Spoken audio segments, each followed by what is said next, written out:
The Midwest's ongoing avian flu crisis is wreaking havoc on the region's large-scale egg and turkey farms.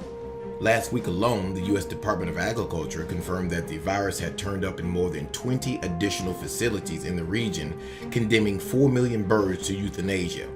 Altogether, the H5N2 virus, highly pathogenic to birds, so far non-threatening to humans, has affected 168 sites in a jaw-dropping 36 million birds, the great bulk of them in Iowa and surrounding states. It's the largest avian flu outbreak in U.S. history, and it has already wiped out 40% of the egg-laying flock in Iowa, the #1 egg-producing state in the U.S. according to the New York Times. And it's getting worse by the day. It's the worst outbreak of avian influenza to ever hit the U.S., with more than 33 million birds now affected across 16 states, including Iowa, which has by far been hit the hardest. We haven't seen anything like this, certainly on the poultry side. Bill Northey is Iowa's Secretary of Agriculture.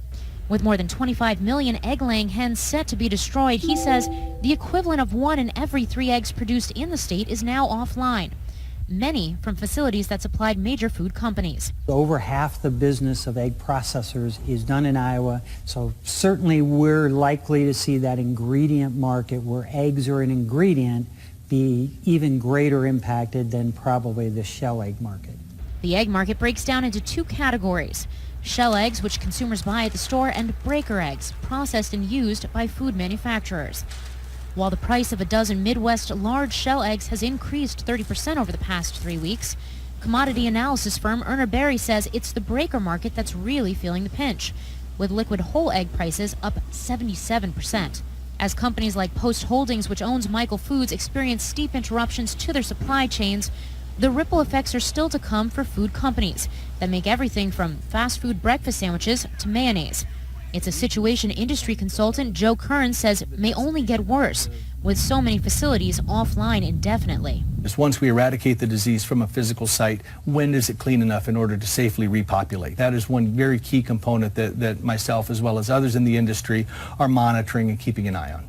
And the cases keep coming. In Iowa, farmers send their sick birds here to Iowa State University's Veterinary Medical Center, where preliminary bird flu tests are conducted. Scientists are working around the clock to get results within hours. In our normal laboratory operation is Monday through Friday. Right now we are operating 24 hours, 7 days a week with a multiple personnel shift.